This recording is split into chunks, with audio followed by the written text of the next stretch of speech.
This next session is going to look at how the rise and adoption of new media and content anytime, anywhere, tackling how technology is playing a role in driving not only the accessibility of news and media, but also the creation and prediction of news and new media intelligence.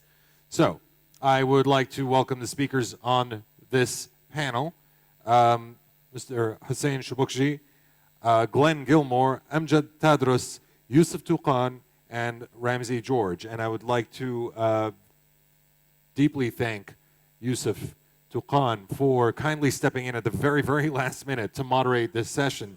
So thank you, Yusuf. Check.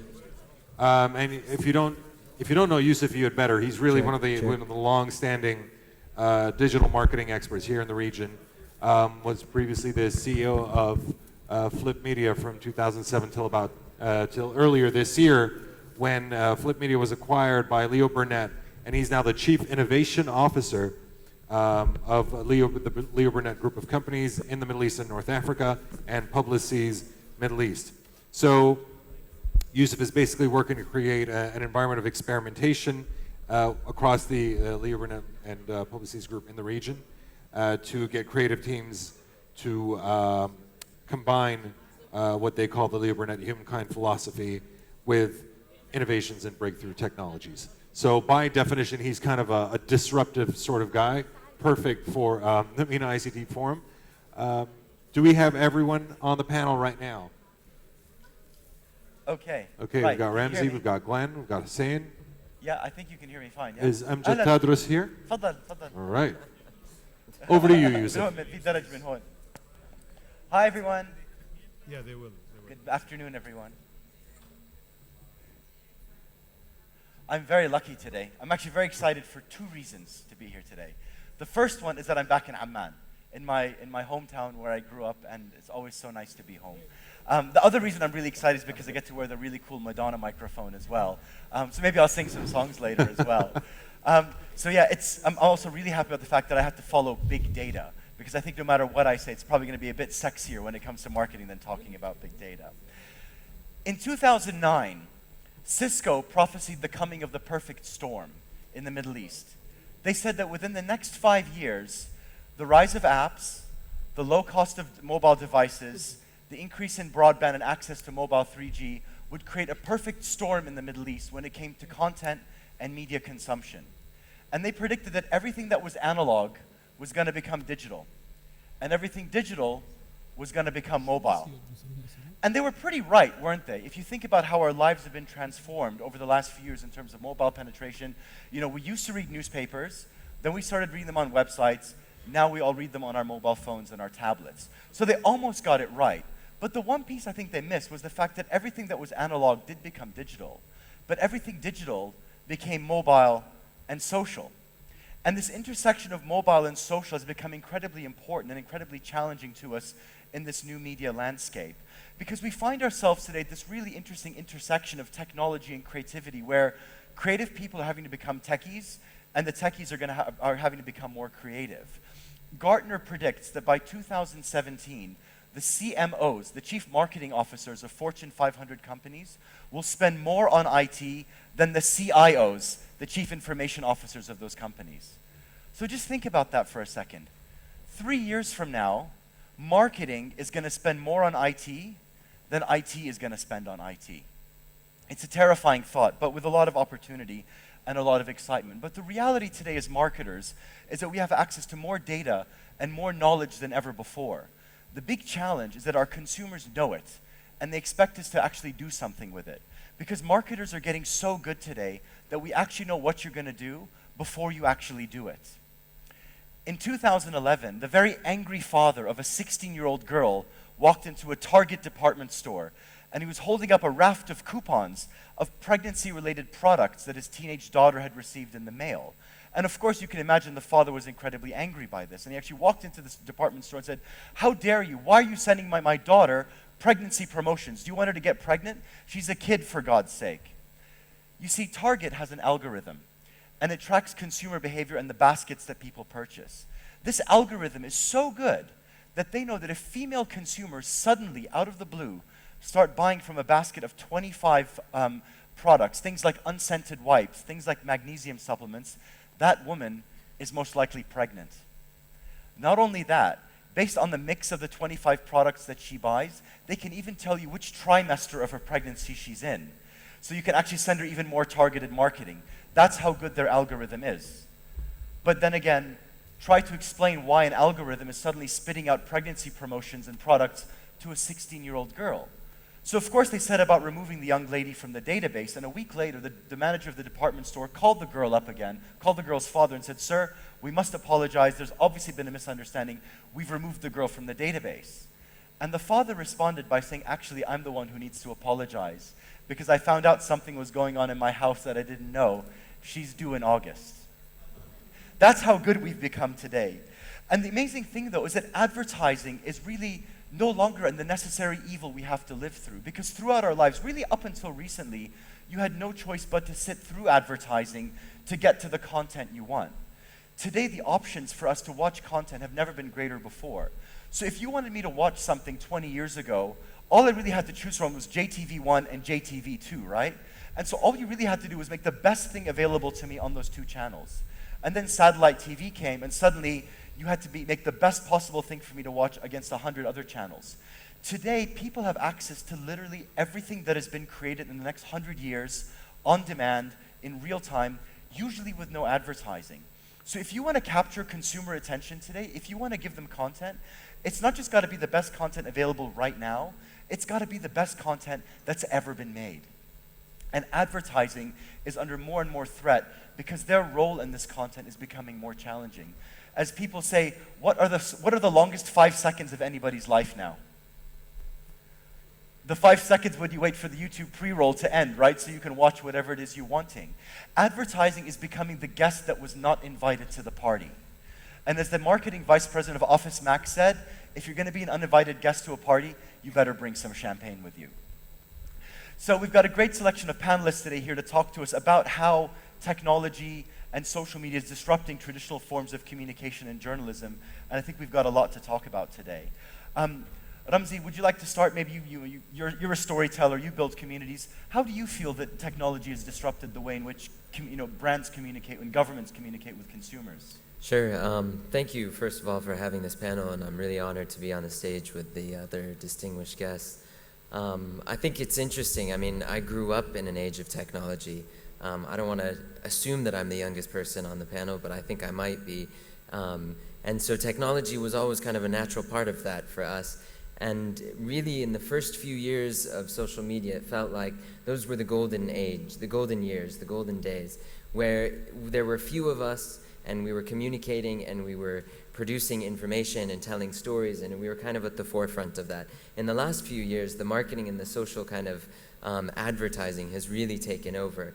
And that produces a different type of challenge for us. My organization, we produce pretty much political storytelling, information, investigative reports, mostly about Jordan and the region. And what we've noticed is that while we were kind of native in social media, it took us a long time to figure out how we needed to redirect our communication to continue building the audience the audience growth that we first saw. In the beginning, it was quite easy. You were on Facebook, you were on Twitter, you could easily get a big crowd, a big audience. Now it's become more difficult to do that. So I think with the marketing community joining social media in full force, it's been an interesting disruption in itself.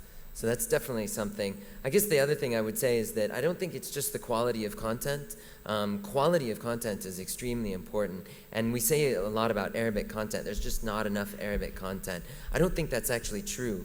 There's quite a bit of Arabic content. It's just most of it's a really poor quality of content. And so I think if we bring up the level of content, the quality of content, then we'll see people kind of coming back to Arabic content. That's a very good point. And to talk about content, Hussein, I'm very curious to hear your perspective. You know, you've been a journalist in the region for a long time.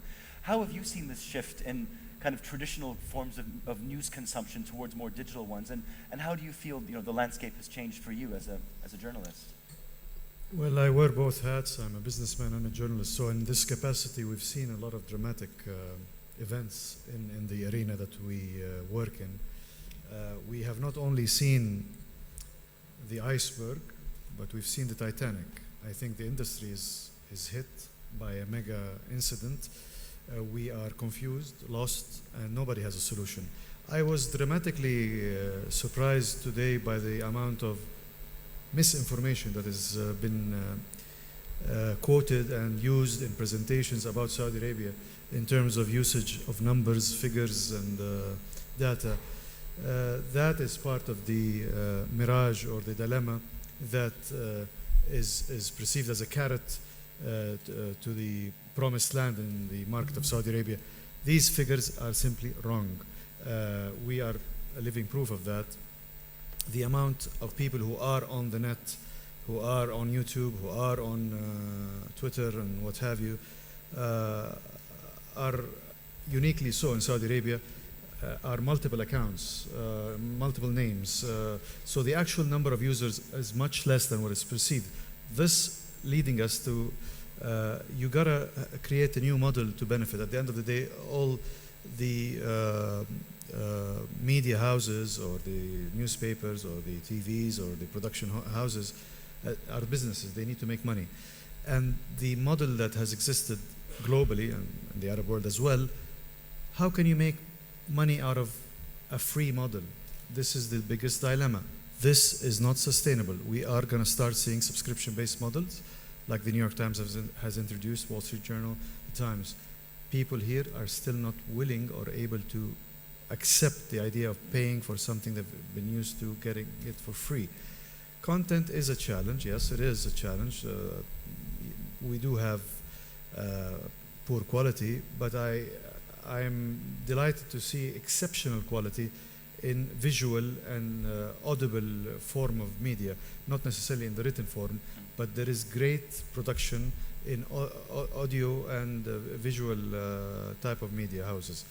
That's not enough because it's a very short span. We've seen a mammoth amount of production that was funny. People are sick of the humorous type of production. Now they want to see some serious content that would address the social issues. We've gotten away with laughing at the issues, humorizing it, satirizing it, but the drop in acceptance and follow-up of that type of media is alarming. People have a very short span of attention. My biggest concern as somebody who's in this domain is we don't have enough solutions from the global arena to import to our local. Nobody has done a working formula yet. So we will see dinosaurs left, right, and center before we see a new species come about. Well, that's really interesting. I mean, one thing you said that's really interesting. You said people are not only unwilling to pay for content, they're also unable to pay for content. Absolutely. I'm curious to hear from the panel, like Amjad. I mean, you work as a journalist, but you also work as a technology entrepreneur in the media space. How do you feel the ecosystem is hampering people to be able to make micropayments to legitimately purchase and buy content? Well, I think people in the Arab world are happy to pay money for good content. I mean, we still, all of us go to Hamoudi and pay the dinar and a half for a DVD. I mean, we pay Hamoudi a dinar and a half, right? And he doesn't take credit card. So, but the problem that we faced over the past 7-8 years is that we started to produce content. The problem is that to get that content from the producer to the consumer, you have to go through the telcos. And unfortunately, the telcos all over the Arab world were so vicious and so hungry that they were willing to take about 80% revenue share of the money. So every dollar that the consumer paid, 80% went to taxes and through to the telcos. Sorry, also the government took the big share. And what the content provider was actually getting was about 15% of on the dollar that was paid by the consumer. That did not create a business. And this is why it was very difficult for people to invest in content driven businesses, because there was no money in it, because most of the money was going to the telcos and to the taxes. In places like Japan, the ratio was actually the other way around. People were, the content creators were getting about 80% on the dollar that the consumer paid. And I think that was a big problem in getting the sector to grow. The other thing is that there is enough Arabic content. I think I don't think there's a problem with the content. Is that also it is not packaged nicely or packaged in digital. For example, if you look at Al Jazeera YouTube channel now, like the top 10 videos on Al Jazeera are like the silliest of anything else. Why? Because they're short. Meanwhile, they're long series, good programs, educational. They run into like an hour, 20 minutes, and so on. And people in the Arab world, most of the people who actually consume the content, video content online, by the 25th of the month, they don't have enough bandwidth in their cell phones to download. So then they see a long video, people just they're not going to watch it because they can't afford it. If you give them content that is done in a digital, let's say, way, shorter, to the point, packaged nicely, people will actually consume it, and they probably pay for it. Well, that's good to hear.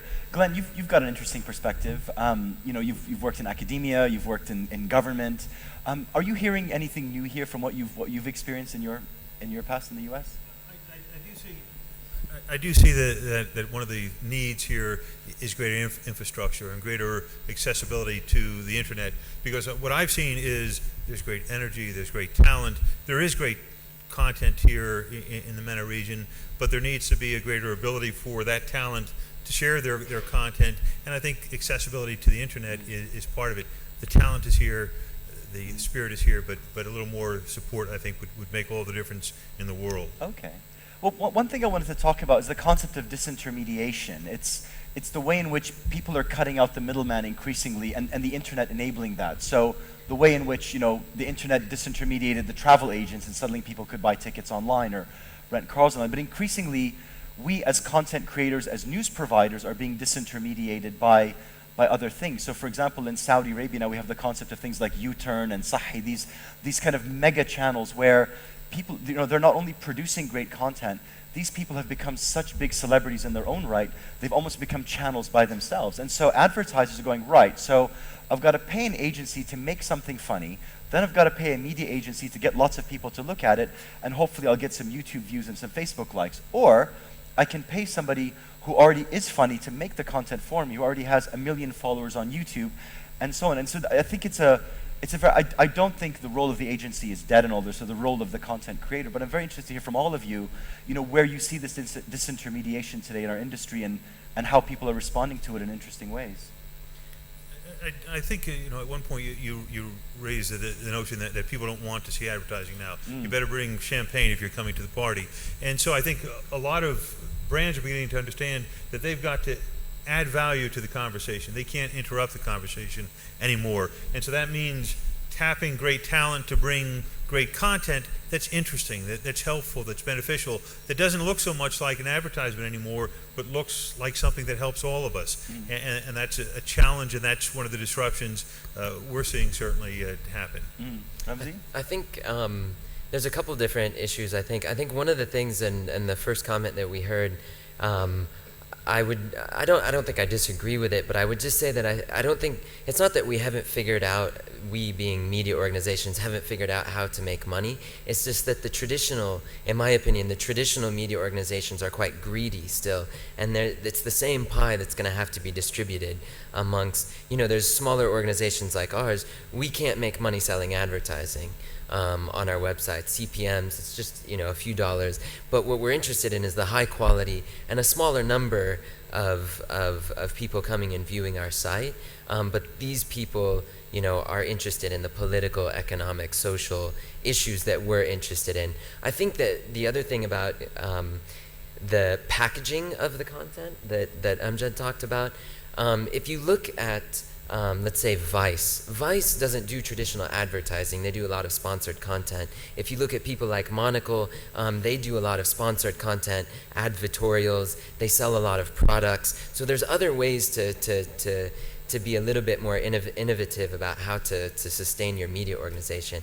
But what I think it does, if we come from a journalistic perspective, is that it clouds the water slightly. We have to be a little bit weary of brands, whether they're companies, whether they're car companies, medical companies, all the way to governments and to organizations. inserting their messages into the content.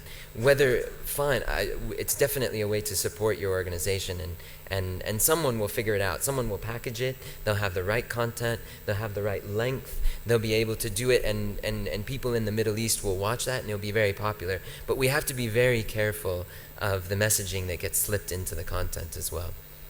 I don't have an answer for that, it's more of a question. Part of the problem that we have in the Middle East is we have, you're right, greed is bad and greed is horrible, but the most significant and important cause of this greed are the advertising agencies. They have systematically been an anti-digital content model. They have constantly been forcing their clients to advertise exclusively in traditional media. Avoid advertising on e-models. We need to really shake up the advertising industry in this part of the world, because it has been a very solid reason behind the stagnation that we have in this industry here. Yes, the traditional media houses do play a role in that, but I think it's the chicken or the egg as well. The advertising agencies usually do lead and open doors. In this case, they have been very much an enemy of the e-model. I think you're right. I mean, I've worked in this space for 18 years, incredible. and half my job is convincing people why they should use digital, and then convince them why they should use my company. And I think advertisers, and there's been this kind of cabal around this, where we're going to make a lot more money selling TV spots and making TV commercials. It's easier. And it's easier than it is to sell banner ads and paper, and performance-based marketing. I think it is changing a lot. I think what they're realizing is that if brands and if agencies and media don't do their job, somebody's going to do it for them. And I think the measurement and the ability of people to do that now is making it far harder for this dinosaur argument to keep winning. Plus the numbers speak for themselves. For every dollar spent on a traditional media budget, there's a 10-cent on the digital. So it doesn't make a lot of lucrative argument. Well, this is the amazing thing. Like you said, is that only 10% of the regional spend in marketing is digital today, which is crazy when you think the fact that probably 65% of consumer media consumption is now digital or mobile. One thing I wanted to talk about, which is you mentioned Vice, you mentioned Monocle, is the concept of the media as a brand. Increasingly media is trading on its good name or on its reputation to use it as a brand, because again, they're trying to make money right now because advertising is just not working. So, things like Monocle, where they have, shops and branded accessories. If you look at CNN today, it's almost become one long infomercial, hasn't it? And they're, using their brand prestige to actually create branded content. And that line between advertorials and news is becoming increasingly blurred. I mean, I'm just curious to hear from all of you how you see that line being blurred and where you think we're going with this. I've been looking at the the BuzzFeed model that's in the US, and actually I've created the BuzzShoof website, just going to be launched soon. The problem is that for that model to succeed, you need to have the ad agencies has to be a little bit more agile to work with us, because still we don't have good let's say guidelines for the paid content, because the ad agencies, they are guilty as charged. It's easier for them to go and sell an ad and get 10-15%, 20% their commission, and then they get their rebate at the end of the year. That business model is working for them. I think we have to start creating new business models for paid content, or for product placement. There are no standards in the industry or ways of doing it. Still, people are still playing around with it. I remember I had a PR agency back in the 90s. It was very easy for us at the end of the month to do press clippings and bring a ruler and actually measure column length and send to the client. We get to so much coverage, in so many newspapers, times so and so, and we had like multiplier by 4, because we always told the client that it's worth 4 times as much if you get good, advertorial as opposed to an ad. So it was very easy. Now with the social media, I don't know how to measure it. I don't think anybody has any good idea yet. So for those models to work, there should be some industry standards that we should be working on, that the ad agencies should educate the clients. Okay, this is what you do, and this is what you get in the end. And I think if that business model is built, things will progress towards paid models like BuzzFeed or Vice or the things you're talking about. I would like to maybe offer a different perspective on it. As somebody who works in advertising, I was talking to the guys from Facebook the other day, and he said the difference between Facebook and NBC or the Gulf News or whatever you read is that if everybody watches NBC2, we are all watching the same NBC2. If somebody looks at Facebook, Facebook is not one thing. Facebook is 1.3 billion different experiences for everybody. So what I see or what you see or what you see is very different based on who we are, what we like, what we do, and so on. And so I think beyond standardizing for the advertising industry, I think there's a real opportunity to create bespoke experiences, to create unique things, to break websites, to break traditional media models, to actually disrupt people, And I think that some of the best advertising we're seeing today is the stuff that's non-standard, that really, and I think the internet really affords really good opportunities for that, in that it says, well, in the old days, I could only really make something 30 seconds long, and I put it on TV and it runs 100 times. Now it's saying, well, rather than put it on TV, why don't I make something that's 5 minutes long, that's really good, spend all my money on great storytelling, and then spend a little bit of money on media, and hopefully if it's good, it'll do that for itself. I mean, I'm just curious to hear everyone else's perspective on kind of shifting away from media spend towards actually creating really good stories that people want to listen to.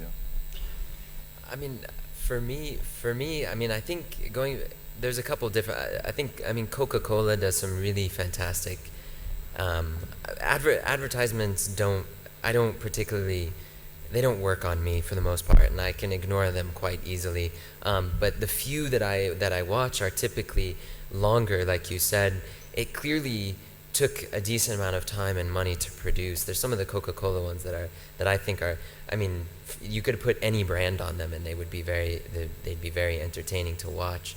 I think you also have a little bit, so we talked about Vice and BuzzFeed and Monocle and some of these, but you also have someone like Vox.com, which I'll come to my second point, but so Ezra Klein was at the Washington Post, took his brand, he was quite well known, took his brand and created something called Vox. I think that works in a more mature kind of news media environment. The reason the New York Times can put up a paywall and their traffic won't stop is because a lot of people in the world want to have access to that. That's not true for a large majority of the rest of us.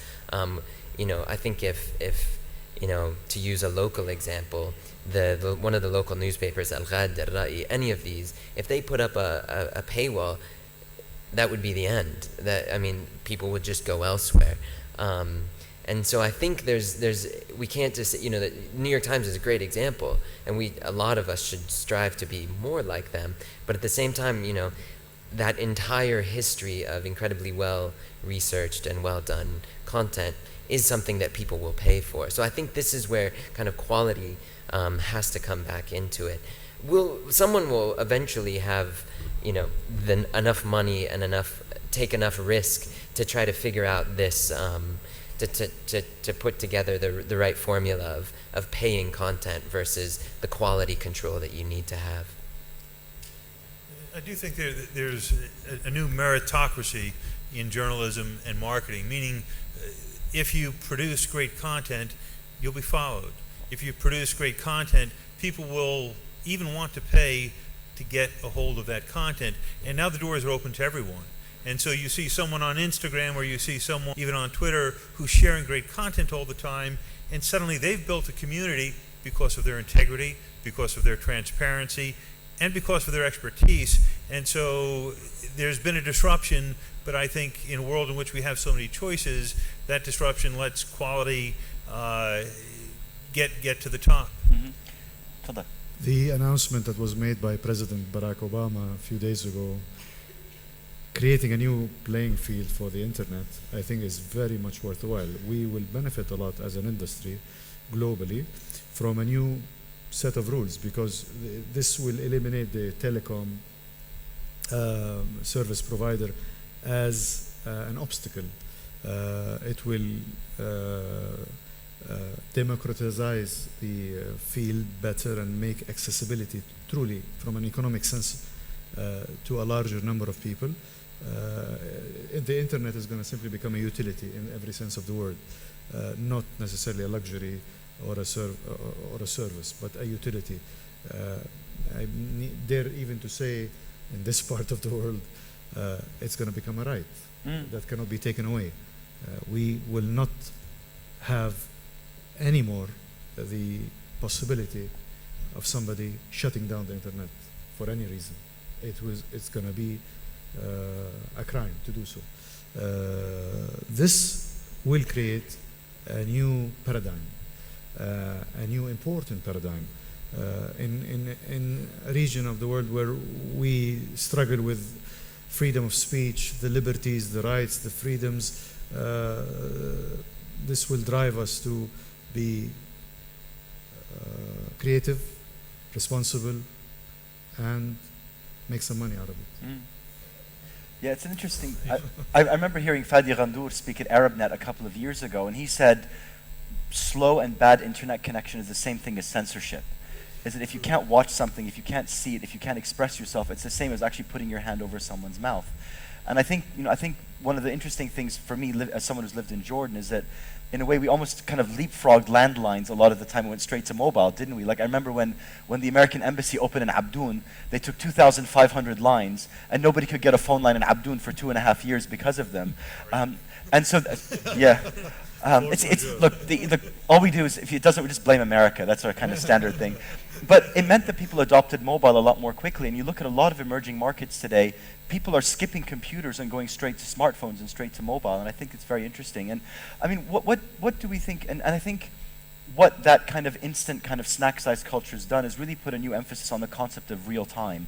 The speed in which news is communicated, the speed in which entertainment is created. How are you experiencing that in your industries in terms of how the need for speed and real time is disrupting traditional cycles of journalism, traditional ways of storytelling? I have a little presentation. You have a presentation? Yeah. I think they have that on slides up there. Okay. Is it a long one? No. Okay, because I saw that big data guy give his presentation. No. I was going to slit my wrists. Okay. Thank you. I'll go real fast here. Sorry if you're here. I don't know if he is. Probably left. I hope so. Media's already been disrupted, and nowhere in the world do you know this better than here in the Arab world. And we understand that nowhere in the world has the citizen journalist paid a higher price. Here you go, Glenn. Thank you. Nowhere in the world has the citizen journalist paid a higher price, shown more courage than here in the Arab world. And news is now being tweeted and Instagram and Facebook, and even more so than ever, and the model in Arab Spring and continuing today is one that across the world we continue to admire with great respect. In 2009, this photo appeared and was tweeted around the world within moments.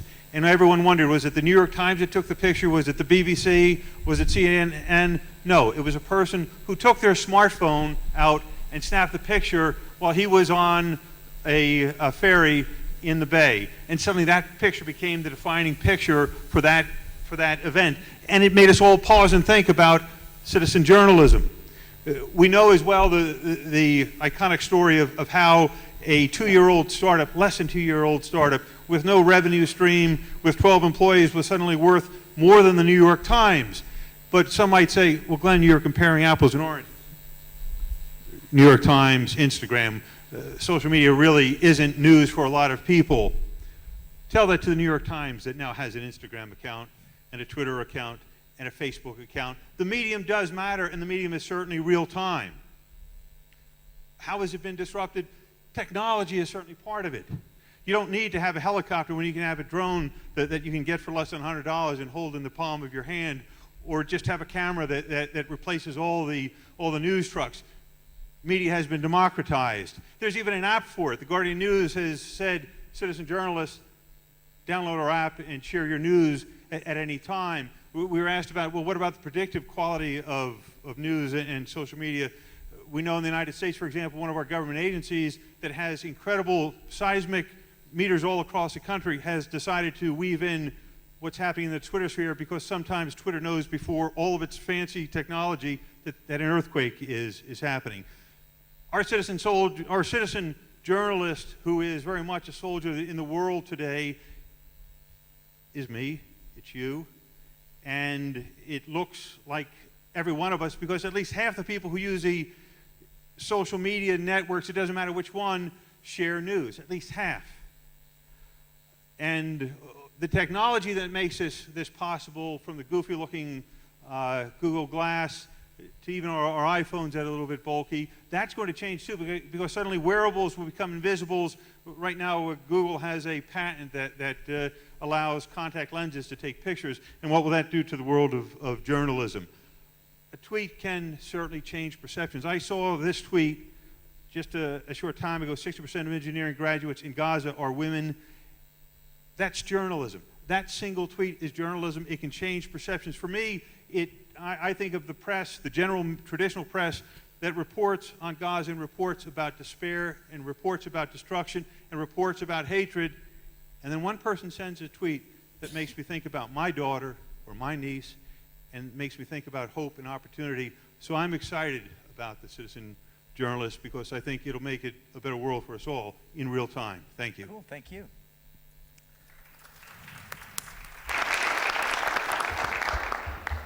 So no, I think there's a lot to see. There's a lot to see. There's a lot to say. You know, when it comes to citizen journalism and the speed with which people are doing it. And I'm just curious to hear from all of you. You know, a lot of you are journalists. I mean, how difficult has it become to kind of to be first, but also to be accurate at the same time? You know, we seem to get a new story every day. Oh, this guy died. Oh, everyone, ya haram mat. No, sorry, just a Google hoax. You know, just a hoax on Twitter or whatever it might be. Amjad? I mean, no, if you talk about, politics, I mean, the problems in Syria are very much, in the play now. And you could see the problem with citizen journalism and with the social media is that every group creates some sort of a sphere where it has its own followers. I mean, I have a Twitter account to follow ISIS. It's, a bit dodgy if it's a crime in Jordan or not. But if you follow ISIS and follow their news, actually you can get enough news about what's happening in Syria and the world from their own news sources. Are these accurate? Are these true? I mean, we don't know, So there was always, and then, if you look at for example, the Assad regime's media, they have their own. If you watch Al-Mayadeen all day, you will have a different perspective. And what's happening is that people are congregating to those media sources, and this is where the danger is with the citizen journalist, because not only they are creating, the content, and they also have their own audience that does not know what the other audience is talking about. And for me, that presented a challenge, a couple of years ago, and I started in a non-profit organization called Syria Direct, which basically was trying to get all this news from citizen journalists and trying to make sense out of it. But to move that, all this information that comes to you through, the internet and Twitter and whatever, and put it in perspective, costs money. So it costs about $10,000 a month to just make a new sense of that. And then you need somebody to pay for it. Okay, and the only people who pay for it are politicians. No advertising agency is going to come and sponsor this, or Coca-Cola will not pay for it for now, at least. Yeah. But citizen journalism is actually very dangerous now. What's going on? Elvis Presley has an account on Twitter, so does Socrates and Michael Jackson. So the accuracy, as far as ISIS is concerned, can be dealt with on the same level. But there is an understanding that has been developed in the psyches of the audiences that are following these citizen journalists, that they are willing to tolerate lies, inaccuracies, rumors, more so than traditional journalism. But we're gonna all pay the price of that, because simply we will have institutions with very bad reputations at the end of the day who claim to be citizen journalists. I think users of the internet are much more sophisticated and intelligent than we give them credit for being. I know, for example, if I share something, a link to a blog post that has anything inaccurate, it's a matter of moments before someone sends me a tweet saying, Glenn, you got it wrong. I'll take a look and say to my larger community, I got it wrong because the math in this doesn't add up. And so I think, for all of us, we look for social proof. Someone sends a tweet, someone sends out a blog. I then go to say, let me see the depth of that person. And so I think that the crowdsourcing of news that lets us vet in real time as well is helpful, so that it does make journalism in social media credible, reliable, and helpful to the conversation. Yeah, I think that's very true. You said something earlier about people are fed up with laughing and they want to talk about living now. I think that's a really interesting thing. I was at a conference last week talking about TV, and somebody was saying the reason these Turkish TV shows have become so popular is that when you see original Arabic content, it's this guy like with a comedy beard, like min ayam, you know, whatever, al-khulafa, and it's like, this is not our real life anymore. And people like these Turkish soap operas because this is what's happening in Arabs' real lives today. We're falling in love, we're having our hearts broken, we're cheating, we're deceiving, we're celebrating. And because it's Turkish and it's not an Arab, you know, but it's in Arabic, people can actually relate to it on a human level because this is how people are really living, not the qarn God knows what, you know. So I thought that was very interesting. I'm not really sure where I'm going with this right now, but I just thought it was really interesting. We'd like to ask some questions. So do you have any microphones in the room? There's a microphone here. تفضل أستاذ. Oh, you've got a few. Okay, that's fine. All right. So what? Oh, excuse me. It was the chair, not me. I swear. Yes, sir. تفضل. عماد الفارس. Do we have an approach for having an omni-channel delivery for the customers from the marketing agencies and news agencies together in a way that it will make less hassle for the customers to deal with the marketing in general? And the second question is a way to have a business-to-business relation between, for example, the air miles and the websites or news agencies' feeds to have more effective way of bringing the champagne, as they mentioned. Well, you've got two questions. The first one I'm not totally clear about. So about omni-channel. So creating total marketing solutions for brands on a channel? I think we're seeing a lot of that right now where, you know, any half-decent publisher today is saying, yeah, you can advertise on my TV station, on my website, on my app. I'm curious to see maybe your experience kind of in terms of creating 360 marketing solutions for your customers on your publications. Well, there are no simple answers. It's all trial and error at the end of the day. We are learning as we go on. We are trying to import experiences. Funny enough, there are important experiences from India, from Denmark, from South Africa, not necessarily only from the United States or Canada or Britain or France. There are pockets of excellence around the world who have done something different. We are looking at them and we're trying to basically do a Me Too product. Okay. And your second question was about air miles? Sorry, I'll move on to another question then. Simran.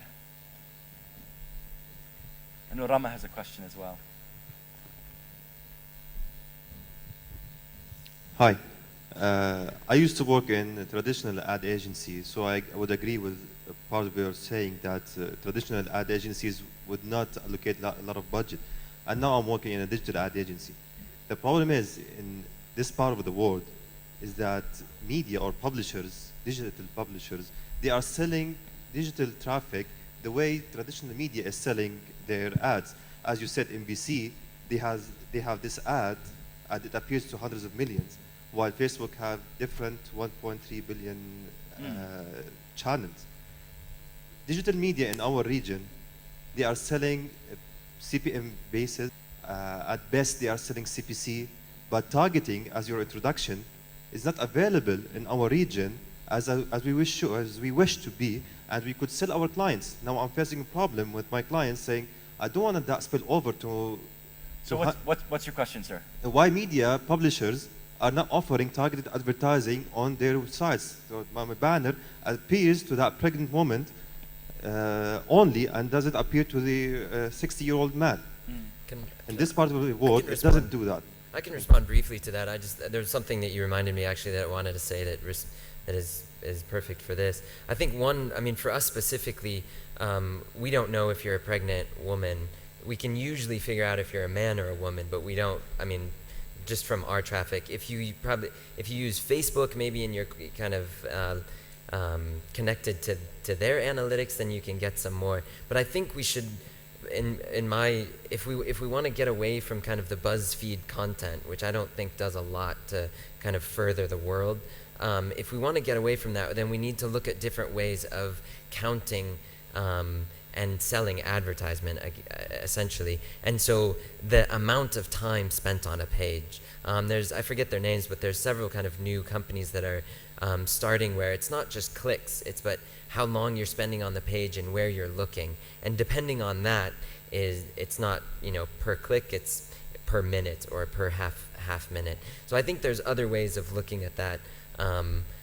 For us personally, we're not interested in the CPMs. We're not interested in selling the mass. We're not going to get that. Doing a political content that we do, we're not going to get the millions around the region. So, Glenn? My wife and I have a catering business, and we cater at 10 different halls. Facebook advertising for us allows us to, we have about 6,000 plus friends on Facebook, and the advertising that Facebook allows is incredibly cheap and incredibly targetable. So for example, when we want to do ads that relate to encouraging people to have us as their caterer for the wedding, I can go and create an ad which is generally some fun content about what brides should know, and I can do an ad that says, I want people within 30 miles of our banquet halls. I want people who are saying or searching engagement rings, honeymoon plans. So suddenly, and I want an age group, and I want an age bracket. I might want a specific gender. So it allows me to tap into their great database without me having access to it, but simply me creating an ad. And when I say they're cheap, these are like a $30 ad suddenly gets you seen by 5,000 people, which is pretty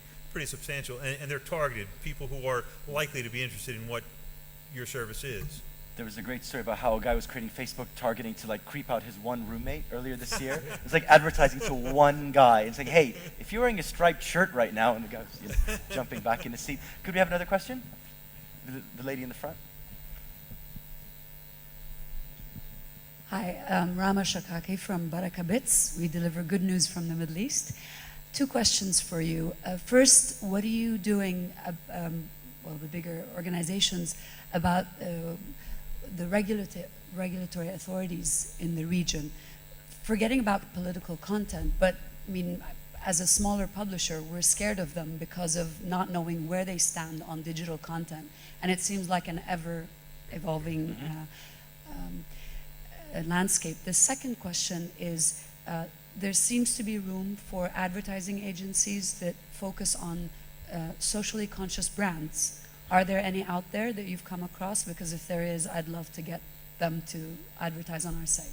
Okay, thank you. Regulation and digital content? There is a lot of hand-holding process between the provider and the government regulating authorities. They don't know much, believe me, they're learning as they go on. However, the model is scaring them because the virtual model is borderless, stateless, countryless, and sometimes faceless. Unless they require them to register in the particular country where they're launched, they cannot do much about it. It's the same with e-education, it's the same with e-medicine. This is a new paradigm for governments as well to deal with. They are forcing now, in Saudi Arabia I'm speaking specifically, they're forcing the licensees to register in the country so they can be under the control of the governments, but they will not be allowed to launch from the country without a license. Point blank. In Jordan, there's no confusion about what can be published and what cannot be. It's quite clear. The way that it's enforced is very ambiguous. And our organization is right now blocked in Jordan, our website, because of the press and publication law. And it's not registration, it's licensing. So it's a similar kind of legal technique to get certain people to license. And once they're licensed, they fall under other kind of legal, there are many other legal ramifications of that. So I think it's going to be a growing trend, in my opinion, licensing, registration, getting people to officially sign up with government identifiable data. Just in the last few years, Jordan and almost all the countries that I travel to get a SIM card for your phone, you have to show your passport. 2 years ago, nothing. You didn't have to show any ID. They'd give it to you for $3-4. So. Glenn, what's your perspective? I'm actually an attorney by profession and teach social media law at a university in the United States. I think it's a step backward if we start going to registration, especially nation to nation. That would be an absolute nightmare. We don't want any more barriers to content sharing or to marketing, even when it's of commercial nature. In the United States and the European Union, there's a very simple standard. And I think really in most countries in the world, there is a principle of truth in advertising. If you're not transparent, if you're misleading, if you don't treat the consumer's data with respect, you're violating the law because you're violating truth in advertising. That's the standard. And what's the hammer if somebody does it wrong? It's generally that brands will not use you for your marketing. And brands will not only suffer reputational damage, but if it occurs in the United States or European Union and they've been misleading in their content, they will get fined. And they may have to, within that same space, put forth the correct information. So I think licensing would be a step backwards. Yes, please. However, to be fair, we have seen more aggressive actions from the United States and the European Union against banks if they violate certain issues, not necessarily against media houses or publishing houses if they do the same. Well, there's a principle within the law which is that the higher the potential harm to a consumer, the greater the penalty. So if there's a violation by a bank or if there's a violation by a healthcare institution, the likelihood of harm is far greater to the consumer, and so that penalty is generally higher, and you need the incentive to get corrective action to a bank, to a medical institution. They generally have pretty high pain thresholds, so I would expect to see some disparity like that. And Amjad? I mean, the problem here in Jordan is that most of the violations, so-called violations against the press and publication law, actually happens on Facebook. They don't happen on Hibr or Wasif or whatever.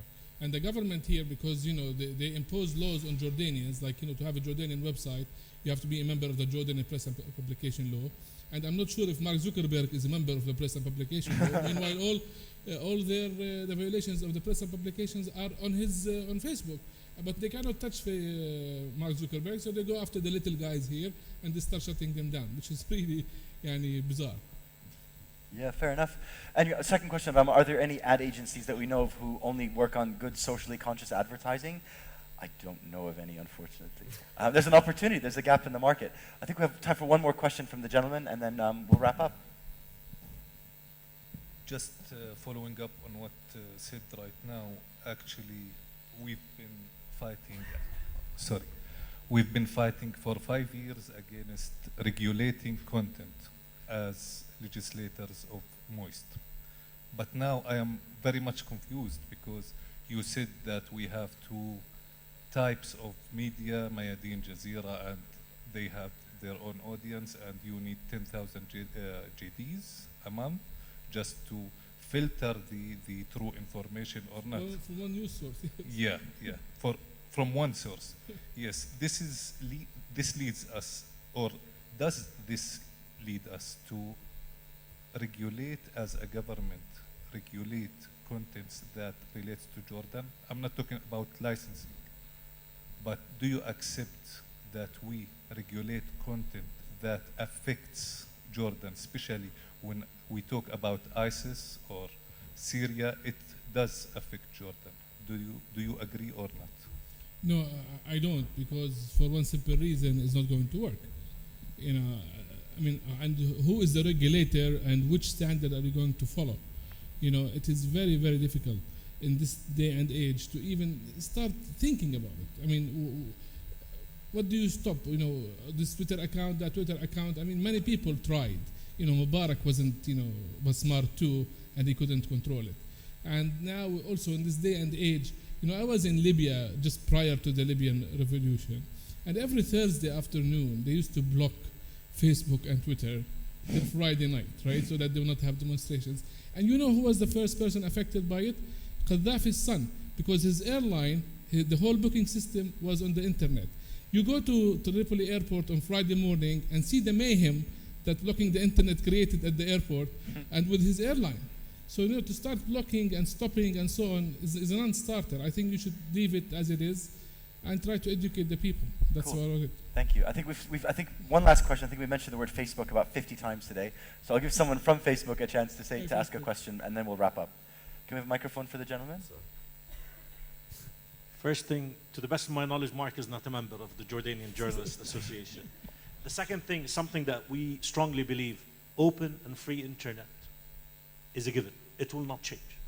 Any government, any authority in the world that's trying to prevent it, they're fighting a losing battle. It's a matter of old regimes that are trying to come to terms with new reality.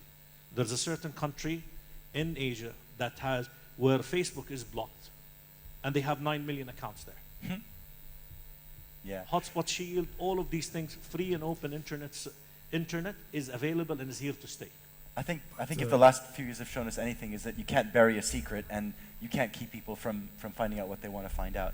So just last thing, so maybe one last thought from each of you, and in the spirit of social media in 140 characters or less, what's your last thoughts, Hussein? Well, that's putting a lot of pressure here. But even countries around the world, including the United States, are reviewing what is free to share and what is not, because national security is becoming an issue globally today. Mark Zuckerberg, by the way, just Facebook owns each page, regardless of what is published on it. We need to know this. If I have a page on Facebook, I am not allowed by Facebook to publish whatever I can, because each page is owned by Mark Zuckerberg. It is not owned by me or anybody else. We need to know this. Glenn, any parting thoughts? Yes, I just want to say thank you so much for having me out here. I have learned a tremendous amount, and I hope to stay connected with all of you. Thank you. Thank you. Ramzi? I'm really looking forward to the next year or two. I think there's going to be some exciting developments in media and journalism in the Middle East. So. Great. Amjad? I have to say, I feel from the age group that is blessed because we are immigrants to the digital age. I still remember the first time I sent an email to my brother, I called him to make sure he got it. And and now we're so amazed about the technology that's happening.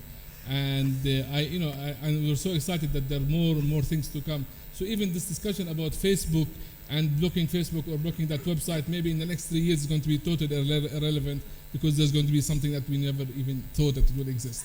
I think that's the one thing we can take away from this, is that even if we think we can predict the future, we can't. I think we've had a lot to talk about today, a lot of really good content, so please help me thank our panelists today.